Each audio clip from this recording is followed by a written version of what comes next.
O PT, o Partido dos Trabalhadores, segue sendo o preferido dos eleitores. Pelo menos é o que aponta a pesquisa Datafolha divulgada nesta segunda-feira.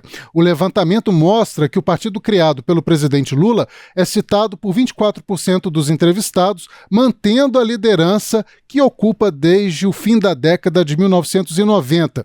Em segundo lugar, aparece o PL, o Partido Liberal, legenda ligada ao ex-presidente Jair Bolsonaro, com 12% das menções. Esse é o maior percentual já registrado pelo partido desde o início da série histórica do Datafolha em 1989.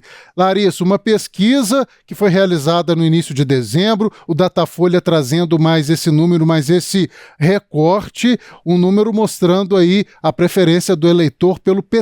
Como é que a gente pode avaliar esses números, Larissa? Olha, Léo, eu queria trazer aqui dois destaques em relação a essa pesquisa, né? Quando a gente vai observando ali os números, para quem nos acompanha, o primeiro destaque que eu trago é uma análise feita ali pelo levantamento, que é o seguinte, que desde o início da série histórica, o maior índice entre os brasileiros é daqueles que dizem que não têm preferência de partido. A opção nunca teve índice menor que 40%. Isso me chamou bastante atenção, porque a gente está sempre discutindo sobre a polarização no Brasil, enfim, algo que teve bastante ênfase nesses últimos anos, ali, principalmente a partir de 2018, né? Mas me chamou muito a atenção esse dado e resolvi trazer aqui para a nossa reflexão.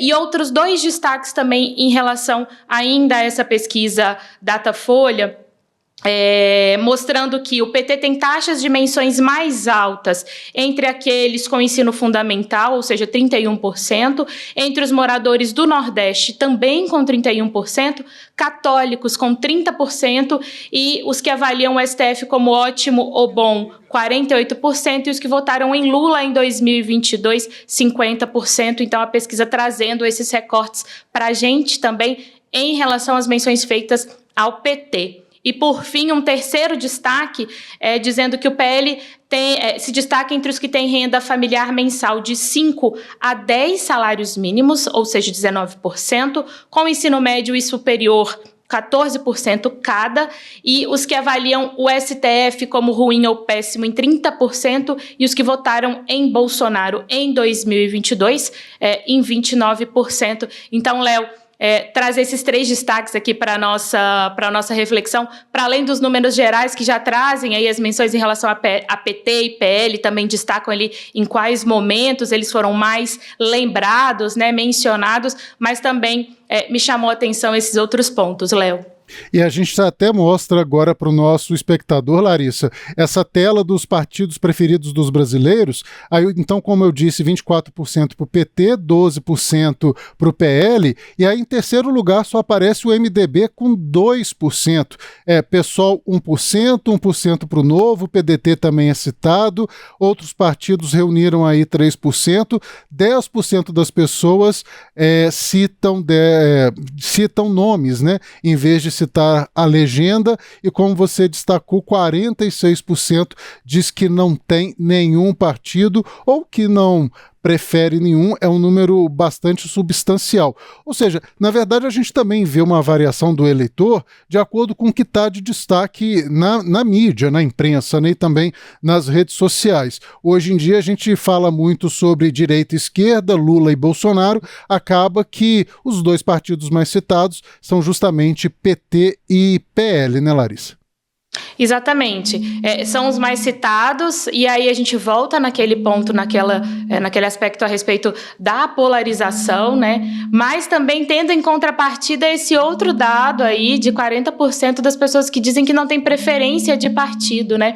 Então, a gente vai analisando como que isso vai acontecendo ao longo do tempo, inclusive a pesquisa Datafolha traz isso, né? Traz esse histórico, digamos assim, mas é importante a gente também sempre ter isso em mente, né, Léo? Até para compreender qual pode ser o possível cenário para o ano que vem, né? A gente tem uma possível... o presidente Lula provavelmente vai tentar uma reeleição, então vai ser esse nome da esquerda.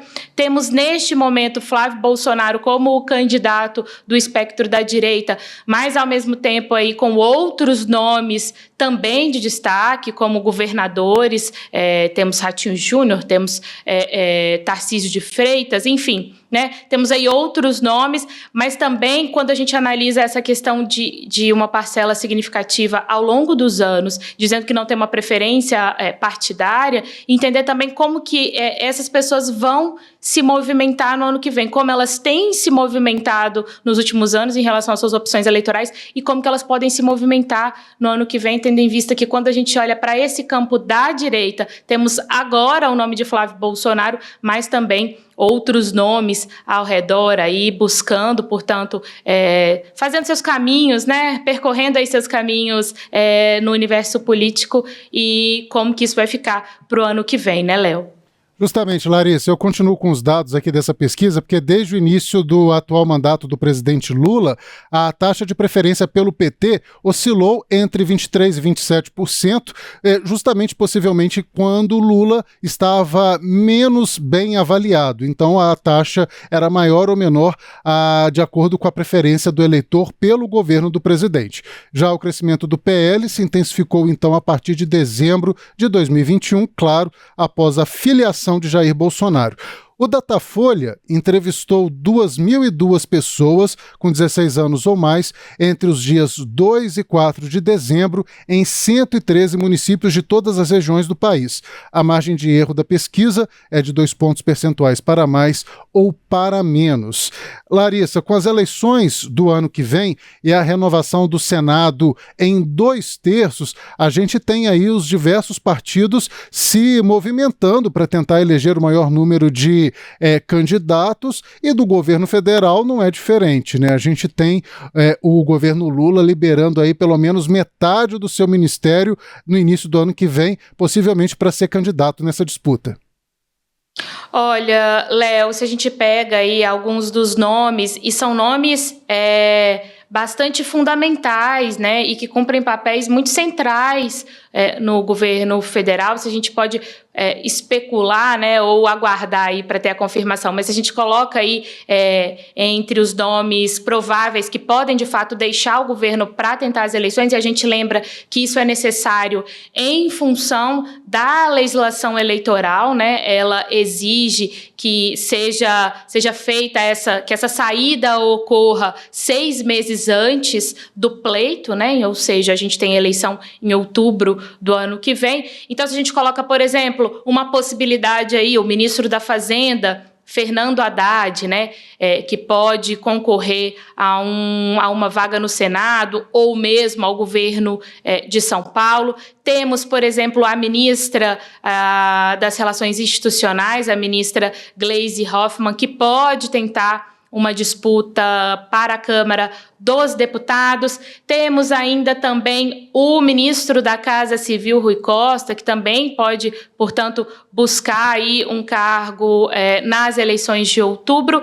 Então, vai ocorrer, né? Essa baixa já é algo que acontece usualmente, frequentemente, né, Léo, em função, claro, como eu disse, dessa questão da legislação eleitoral, mas quando a gente pega que vão ser aí, quando a gente analisa esse ponto mais central, que são de fato ministros que ocupam aí posições muito estratégicas para o governo, né?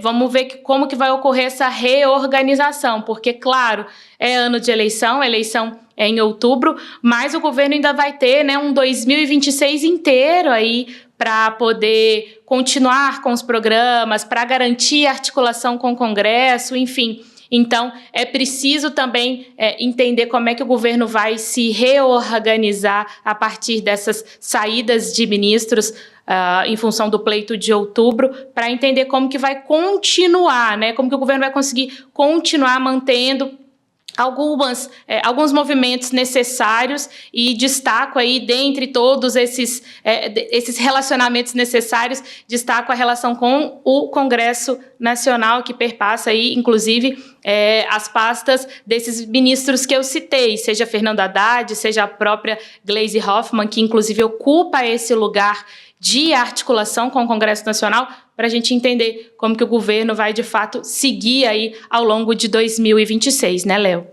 Larissa, eu tenho a impressão de que entra ano e passa ano, a gente no Brasil está sempre vivendo em função das próximas eleições.